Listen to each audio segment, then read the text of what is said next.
الحمد لله نحمده ونستعينه ونستغفره ونؤمن به ونتوكل عليه ونعوذ بالله من شرور أنفسنا ومن سيئات أعمالنا من يهده الله فلا مضل له ومن يضلله فلا هادي له وأشهد أن لا إله إلا الله وحده لا شريك له وأشهد أن سيدنا وسندنا ونبينا وحبيبنا ومولانا محمد صلى الله تعالى عليه وعلى آله وأصحابه وبارك وسلم تسليما كثيرا أما بعد فأعوذ بالله من الشيطان الرجيم بسم الله الرحمن الرحيم النبي أولى بالمؤمنين من أنفسهم وقال رسول الله صلى الله عليه وسلم المرء مع من أحب أو كما قال عليه الصلاة والسلام آمنت بالله صدق الله العلي العظيم وصدق رسوله النبي الكريم ونحن على ذلك لمن الشاهدين والشاكرين والحمد لله رب العالمين. محترم و مکرم حاضرین مجلس و حاضرات، ربیع الاول کا مہینہ چل رہا ہے. اس ماہ مکرم کے اندر سیرت النبی صلی اللہ علیہ وسلم کے حوالے سے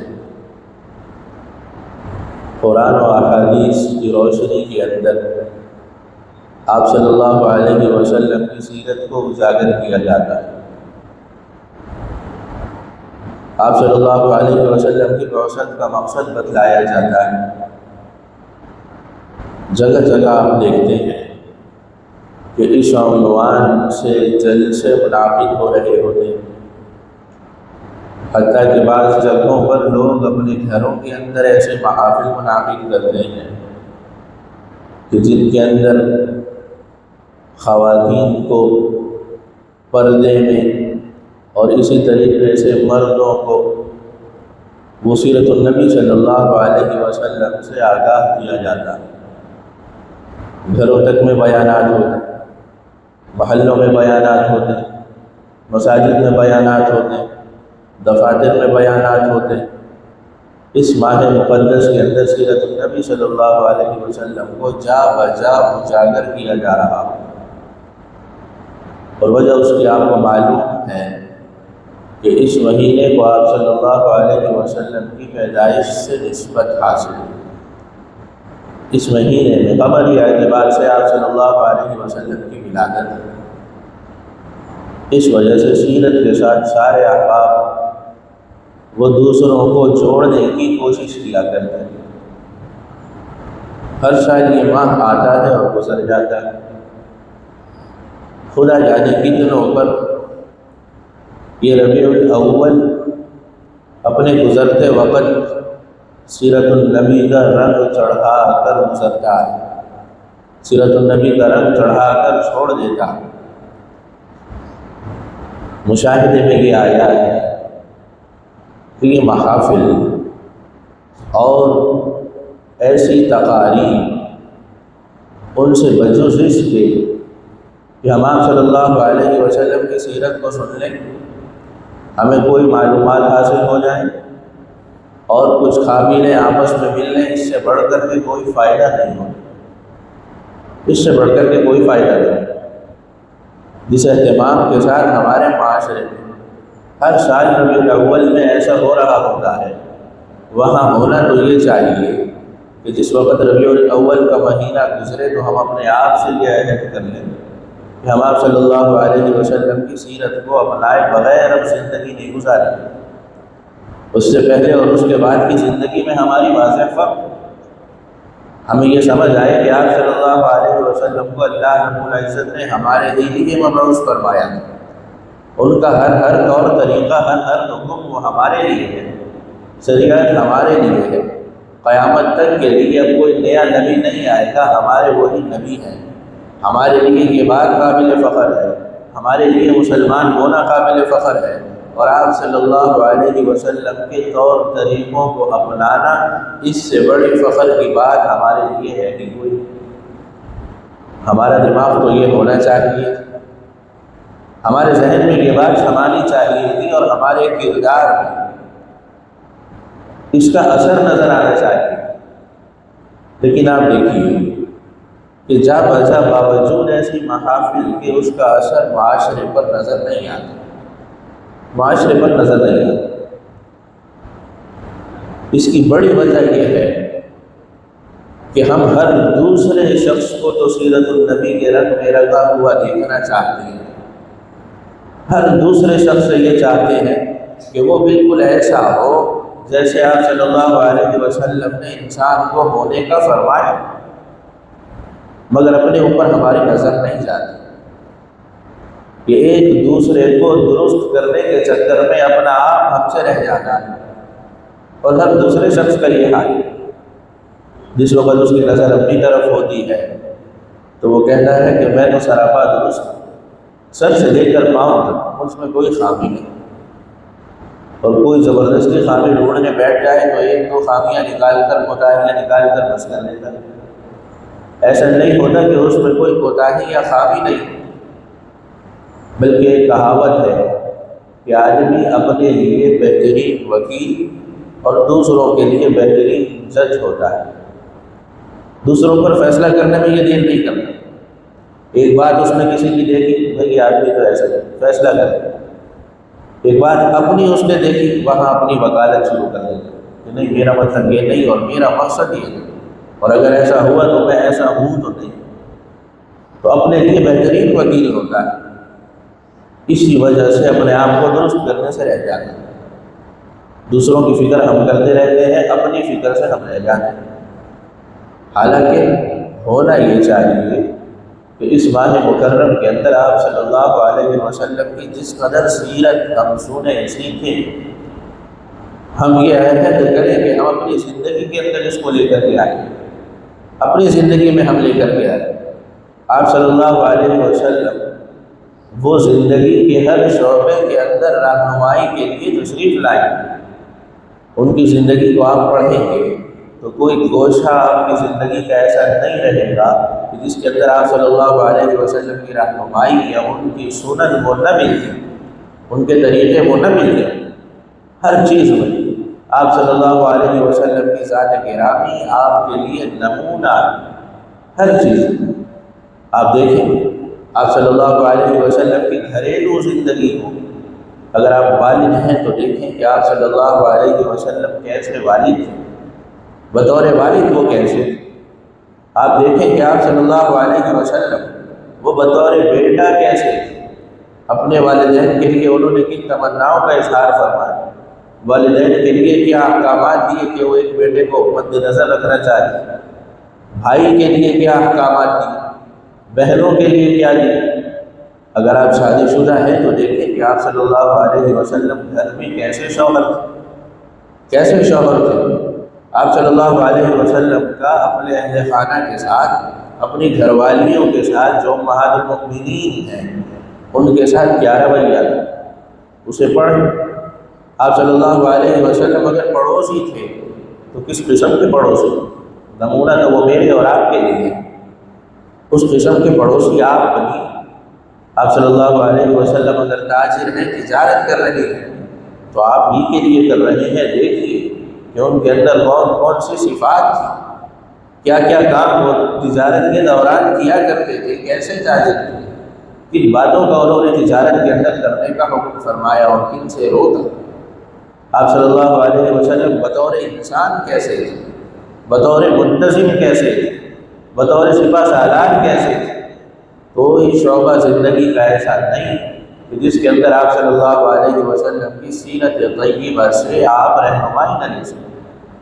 آپ صلی اللہ علیہ وسلم استاد اور معلم کیسے تھے، تربیت کیسے کیا کرتے، تزکیہ کیسے کیا کرتے، دوسروں کی اصلاح کیسے فرمایا کرتے، اپنی اصلاح کے لیے کیا باتیں فرمایا کرتے تھے کہ اگر کوئی شخص ان چیزوں کو اختیار کرے تو اپنی اصلاح کر سکتا ہے۔ آپ صلی اللہ علیہ وسلم کی 63 سالہ زندگی کا ایک ایک گوشہ، ایک ایک لمحہ وہ میرے لیے اور آپ کے لیے، اور وہ فقط پڑھنے اور سننے کے لیے نہیں، بلکہ وہ اس لیے ہے کہ ہم اسے سیکھیں اور ہم اسے اپنائیں اور اپنی زندگی کے اندر لے کر گئے۔ اس لیے آپ صلی اللہ علیہ وسلم کے امتی ہم ہیں، آپ صلی اللہ علیہ وسلم کے نام لیوا ہم ہیں، نبی وہ ہمارے ہیں، ان کی تعلیمات ہمارے لیے، ان کی سنت وہ ہمارے لیے بتلائیے کہ اگر ہم ان پر عمل نہیں کریں گے تو ان سنتوں پر کون عمل کرے، کون عمل کرے؟ اگر ہم عمل کرنا چھوڑ دیں گے تو یقین جانیے کہ کوئی دوسرا مذہب آپ صلی اللہ علیہ وسلم کی تعلیمات پر عمل نہیں کر رہا۔ اس طور پر تو وہ یہ کہہ رہا ہے کہ ہم جو یہ کام کر رہے ہیں آپ صلی اللہ علیہ وسلم نے کیا یا فرمایا، کرتے تو ہیں۔ آپ یورپ میں دیکھ لیجئے، وہاں کی جتنی اچھی باتیں ہیں سب کی سب انہوں نے اسلام سے لی، مسلمانوں سے لی ہوئی۔ آپ وہاں جا کر کوئی اچھائی دیکھ لیجئے اور اس کے بعد کسی مسلمان سے پوچھ لیجئے کہ جو دین کا علم رکھتا ہو کہ بتاؤ تمہارا دین اس بارے میں کچھ کہتا ہے کہ نہیں کہتا، معلوم چلے گا کہ یہ اچھائی تو مسلمانوں کی ہونی۔ یہ بات تو آپ صلی اللہ علیہ وسلم نے فرمائی، یہ تعلیم تو قرآن کریم کے اندر فلانی جگہ پر موجود ہے، لیکن ہم نے اپنے دین سے، اپنے رسول سے اپنے ناطے کو کمزور کر دیا۔ ہمیں نہیں معلوم کہ یہ دولت جو ہمیں آج نظر آتی ہے دوسری جگہوں پر، یہ دراصل ہماری ہی، ہمیں نہیں معلوم۔ نتیجہ کیا ہوتا ہے کہ ہم لوگ یہ سمجھتے ہیں کہ تو مسلمان جو ہے وہ بڑے پسماندہ ذہن کے، مسلمان وہ ان اچھائیوں سے واقف نہیں۔ اگر ہم مغربی طرز زندگی کی طرف چلے جائیں، مغربی ممالک کی طرف چلے جائیں تو وہاں ہمیں ایسے بہترین انسان نظر آتے ہیں، ایسے بہترین انسان، وہ بہترین انسان کی جو اچھی صفات ہوتی ہیں وہ ساری کی ساری انہوں نے مسلمانوں سے لی، ساری اسلام کے اندر آج بھی موجود۔ اسلام سے زیادہ دوسرا کوئی مذہب اس بات پر زور نہیں دیتا کہ آپ اچھے انسان بنیں، سب سے زیادہ زور اسلام کو اس بات پر دیتا ہے کہ ایک مسلمان کو سب سے اچھا انسان ہونا چاہیے، معاشرے کے لیے بہتر انسان، معاشرے کے لیے مثالی انسان۔ آپ صلی اللہ علیہ وسلم کی 63 سالہ زندگی وہ اسی کا نمونہ ہے، اسی کی مثال ہے۔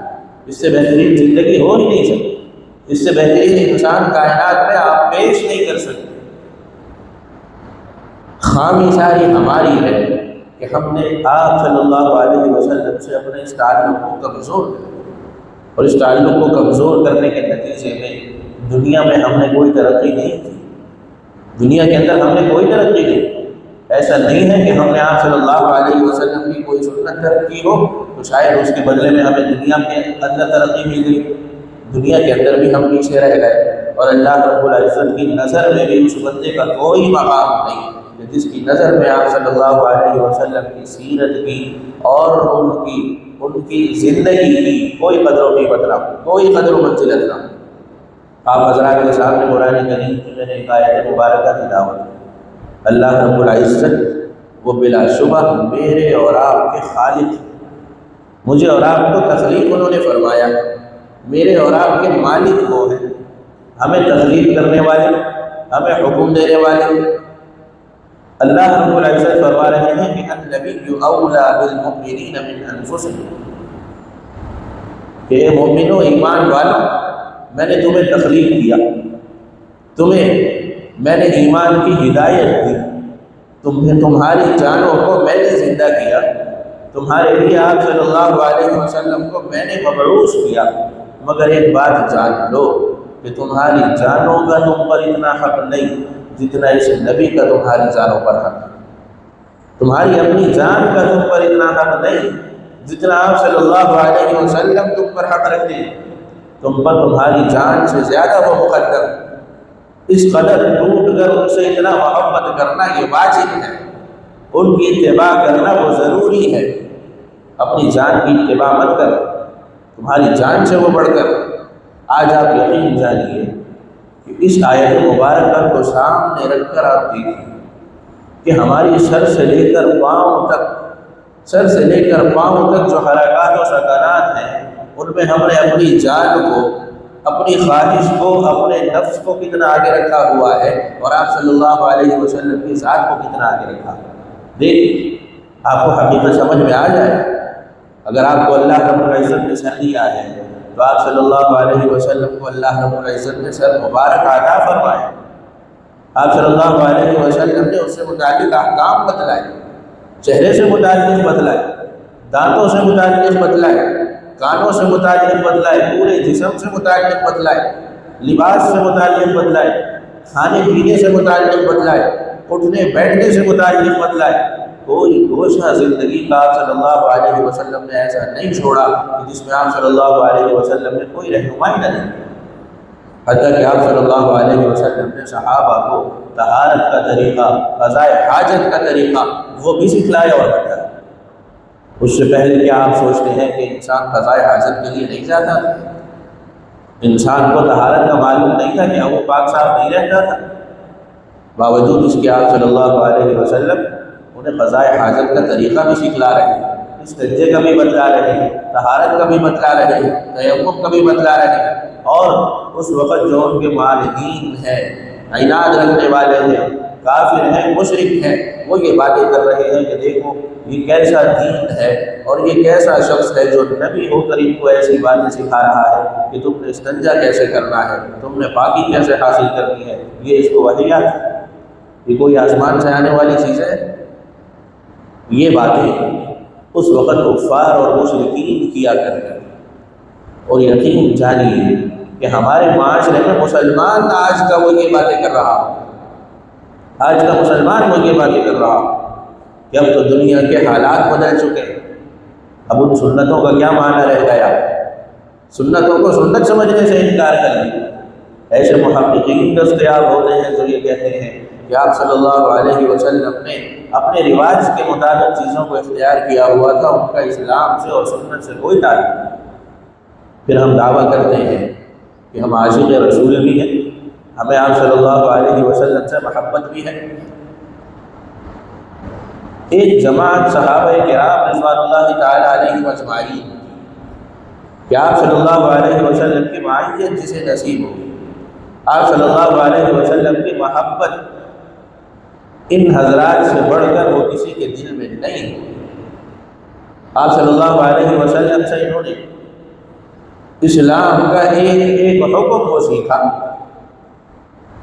آپ کو دیکھا کرتے تھے، جس لمحے آپ صلی اللہ علیہ وسلم کی نظر نہ آئی کی طبیعت بے چین ہو جاتی کہ آپ صلی اللہ علیہ وسلم کا دیدار نہیں۔ تھوڑی تھوڑی دیر بعد آپ صلی اللہ علیہ وسلم کی مجلس میں آ رہے ہیں، دین سیکھ رہے ہیں، انہیں دیکھ کر کے اپنے پیٹ کو بھرا کر رہے ہیں، بھوک کیا ہے بھول جایا کرتے، حتیٰ کہ کمزوریوں سے، فاقوں سے بے ہوش ہو کر گر جایا کرتے تھے، لیکن آپ صلی اللہ علیہ وسلم کی صحبت کو اور مجلس کو نہیں چھوڑتے۔ ان سے بڑے عاشق دنیا کے اندر آپ نہیں لا سکتے، ان سے بڑے محبت کرنے والے آپ صلی اللہ علیہ وسلم سے آپ نہیں لا سکتے۔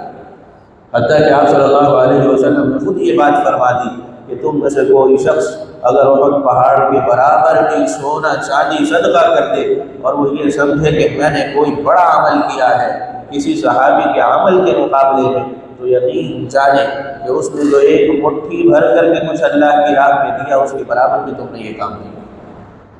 ان کے اخلاص کا، ان کی محبت کا وہ مقام اور ہے۔ میں اور آپ یا کوئی دوسرا شخص جو صحابی نہ ہو اس درجے کو نہیں پہنچ سکتا۔ آپ دیکھیے کہ ان کی محبت آپ صلی اللہ علیہ وسلم سے کیسی تھی، آپ کو محبت کی تعریف سمجھ میں آ جائے۔ اپنے آپ کو آپ اس میزان پر رکھ کر ٹٹولیے اور اس کے بعد کہیے کہ آپ عاشق رسول ہیں کہ نہیں۔ وہ لوگوں کی پرواہ نہیں کیا کرتے تھے، آپ صلی اللہ علیہ وسلم کے ہر طور طریقے پر سختی سے عمل کیا کرتے۔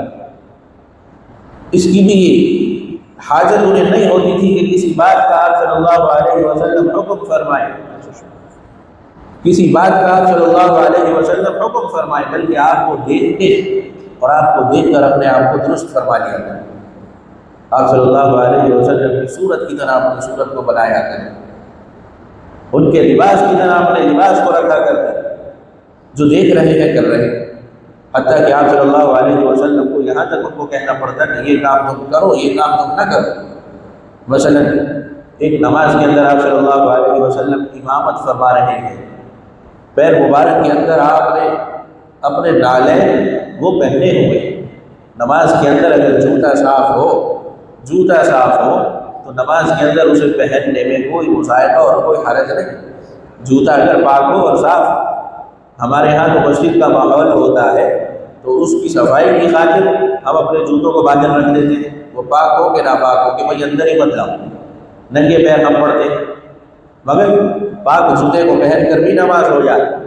آپ صلی اللہ علیہ وسلم امامت فرما رہے ہیں، نالین مبارک پاؤں میں آپ نے پہنے ہوئے ہیں، حتیٰ کہ حضرت جبرائیل آپ صلی اللہ علیہ وسلم کو وحی کے ذریعے وہ یہ فرماتے ہیں کہ اس نال کے اوپر کچھ ناپاکی وہ لگ گئی ہے۔ آپ صلی اللہ علیہ وسلم نماز میں انہیں اتار دیتے، عمل خلیل پاؤں ان سے نکال کر باہر کر دیتے۔ ابھی نماز کی حالت میں ہے، کسی سے کلام نہیں کر رہے، صحابہ کرام پیچھے کھڑے ہوئے ہیں، دیکھ رہے ہیں کہ آپ صلی اللہ علیہ وسلم نے اپنے جوتے اتارے، سارے کے سارے اپنے جوتے اتارے، یہاں دیکھ رہے ہیں اور یہاں آگے۔ یہ ہے محبت، اس کا بھی وہ انتظار نہیں کر رہے کہ آپ صلی اللہ علیہ وسلم حکم فرمائے۔ حتیٰ کہ نماز کے بعد آپ صلی اللہ علیہ وسلم ان سے کہتے ہیں کہ بھائی تم نے کیوں اتار دیے؟ مجھے تو وحی کے ذریعے سے بتلایا گیا تو میں نے اتار دیے، تم نے کیوں اتار؟ تمہیں نے حکم نہیں دیا؟ انہوں نے اس کا انتظار نہیں کیا کہ آپ صلی اللہ علیہ وسلم حکم فرمائے۔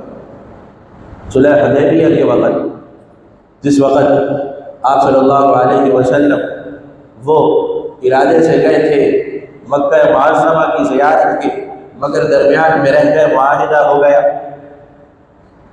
احرام کی حالت تھی، اور بعد میں جب معاہدے کی وجہ سے نہ جا سکے کہ ہم پھر آئیں گے، صحابہ کرام تو بڑی نیت کر کے آئے تھے کہ ہم بیت اللہ کی زیارت کریں گے، خوب عبادت کریں گے، غم کے اندر ڈوبے ہوئے۔